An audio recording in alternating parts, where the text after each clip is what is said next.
আসসালামু আলাইকুম বন্ধুরা, কেমন আছেন? আশা করি ভালোই আছেন। ভালো থাকেন, আল্লাহ তাআলার কাছে এই কামনাই করি। কালকের মতো আজকেও চলে আসলাম একটি লং ভিডিও নিয়ে। আজকে কিছু বিষয় শেয়ার করবে, এগুলো গুরুত্বপূর্ণ কথা। বিদেশে চাকরি করতে হলে আপনার এই কথাগুলো জানা দরকার। আপনি পদে পদে শিক্ষা অর্জন করতে পারবেন। শিক্ষার শেষ নেই ভাই। যত দেখবেন তত শিখবেন, যত জানবেন তত বুঝবেন, তত জ্ঞান বাড়বে। কালকে আমাকে নিশ্চয়ই দেখেছেন ভিডিওতে যে আমি এটা স্কুটি চালিয়ে রাত্রে 1টা বাজে ডিউটি শেষ করে আমি 2টা বাজে রুমে ফিরছিলাম রেস্টে যাওয়ার জন্য। আজকে স্কুটি নেই, আজকে স্কুটি নাই। আজকে আমার হেঁটে ডিউটি থেকে বাসায় যেতে হচ্ছে। এটাই হচ্ছে প্রবাস ভাই, এটাই হচ্ছে বিদেশ। এই বিদেশে টাকা ইনকাম করাটা যতটা আমার নতুন ভাইয়েরা, কলিজার ভাইয়েরা মনে করে থাকে বাংলাদেশে থাকাকালীন যে বিদেশে গেলেই টাকা ইনকাম করা যায়, না রে ভাই।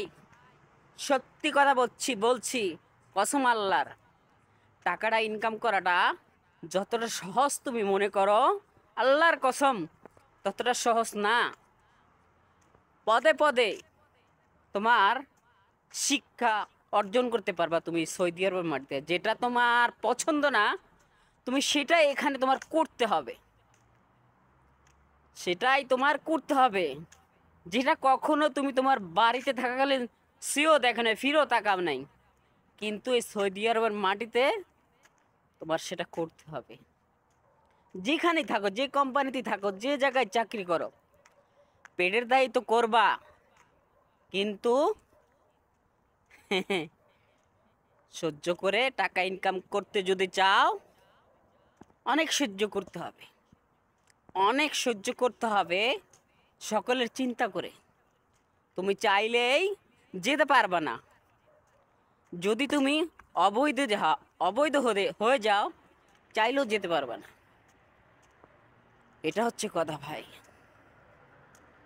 যারা বিদেশে পাঠায়, দালাল, যাদেরকে আমরা দালাল বলে চিনি, তারা তোমাকে বলে 2 বছর আকামা দিবে, কিন্তু তুমি আসার পরে 3 মাসের আকামা দিবে না। বুঝছো? দালালে তোমাকে এদিক সেদিক ঘুরাবে, তারপরে তোমাকে একটা কাজ ধরিয়ে দিবে।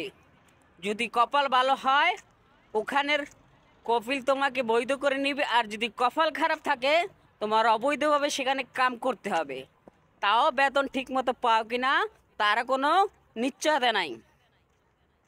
এটাই হচ্ছে প্রবাস ভাই, এটাই হচ্ছে প্রবাস। প্রবাসে যতদিন থাকো, যদি পরিবারের কথা চিন্তা করো, সকলের কথা চিন্তা করো, কোনটা খারাপ কাজ কোনটা ভালো কাজ এটা চিন্তা করার সময় নেই তোমার।